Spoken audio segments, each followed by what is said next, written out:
termasuk sapi yang unik, beda dengan Grandong tahun lalu. Kalau Grandong itu emang bener-bener lembut banget hatinya sampai netes air mata gitu. Kalau yang itu lebih dewasa gitu. Ini kapan lagi besok udah susah? Udah bukan susah lagi, nggak ada. Kita mau foto sendiri kiri kanan. Aduh ini tuh. Udah ada ayo diam. Bang ayo dulu. Yuk. Lagi nih, lihat atas nih. Oh, dia gitu lagi bagus. Oke, sekarang jalan sendiri. Oke. Sini nak.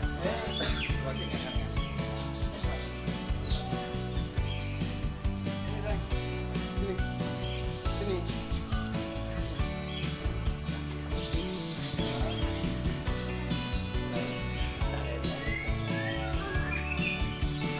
Kemarin hari terakhir kita ngasih makan spesial ke misalnya Niko, biasanya kan rumput sama temuran gitu. Nah sekarang kemarin tuh kita ngasih beberapa buah-buahan juga yang memang bisa dikonsumsi sama hewan sapi seperti itu. Jadi ini kemarin spesial banget. Nah, ini paling pagi-pagi tuh ya dia biasa sih di kandangnya. Jadi kita tuh ini sangat concern sekali dengan kesehatan hewan kurbannya ini. Jadi kayak disinfektan sehari 2 kali, dia dimandikan juga. Ini kotor gini, ini sisa barusan banget. Nah karena habis ini pasti langsung dibersihkan banget. Ini sangat, sayang. Iya, halo. Iya, pagi. Ini beberapa kali rubuh loh. Ini beberapa kali rubuh. Ini dia ya. Jangan marah-marah. Lagi istirahat ya. Ini emang unik banget tuh.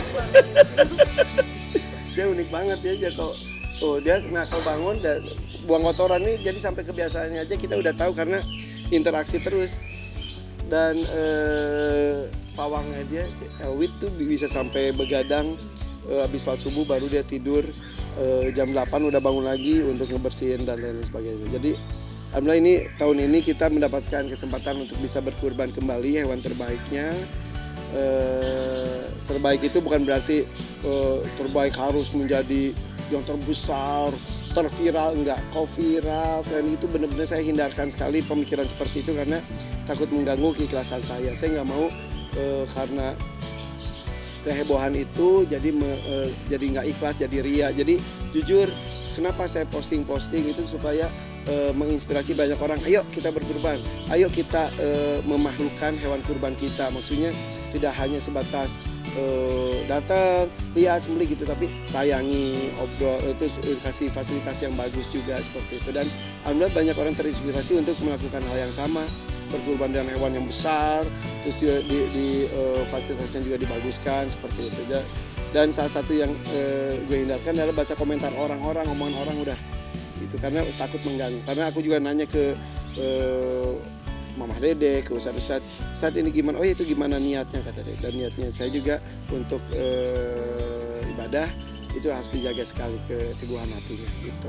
Kurang lebih ya 1,3 ton up, lebih dari 1,3 gitu. Dan ini kan udah ditimbang juga, bahkan ditimbang pemiliknya itu pemilik sebelumnya datang ke sini, dia juga kaget, oh di sini lebih gemuk ya kata gitu. Jadi sini dia adaptasinya cepat, makannya juga sangat banyak.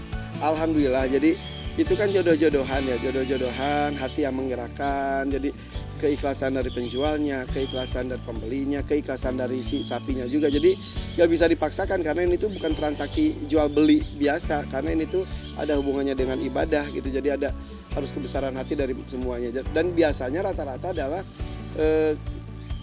sapi kurban yang saya dapatkan itu adalah kesayangan dari peternaknya, dan itu juga perlu kebesaran hati, apalagi kan kalau misalnya itu kan kalau tidak salah juara nasional juga gitu. Jadi benar-benar disayang banget, di kandangnya juga orang kandangnya, pemiliknya dan lain sebagainya. Jadi sampai mengikhlaskan. Dan setinggi-tingginya hewan itu adalah ketika dijadikan hewan kurban. Jadi kemarin juga aku kan ajak ngobrol misalnya bahwa teman-teman kamu itu sama-sama ujungnya tuh disembelih untuk dikonsumsi karena emang hewan ternak kan, tapi paling mulianya itu adalah karena dijadikan hewan kurban. Jadi sama disembelihnya, sama dikonsumsinya, tapi nilainya berbeda ketika menjadi hewan kurban seperti itu. Wisanggeni itu. Wisanggeni. Ya harus seperti itu, dan ini juga dibangun khusus untuk dia. Nanti pas sudah selesai disembeli ya kita bongkar lagi nih hanya khusus untuk dia. Dan disembelinya memang di hari kedua, dan itu supaya menginformasikan juga supaya tahu bahwa penyembelihan itu tidak hanya di tanggal 10 Zulhijjahnya saja, tapi masih bisa di hari tasyrik di 11, 12, dan 13 itu. Dan kita menyembelih di tanggal 11 Zulhijjah yang kebetulan persis sama dengan tanggalnya 11 Juli gitu. Ya itu mah udah apa sayang sebentar.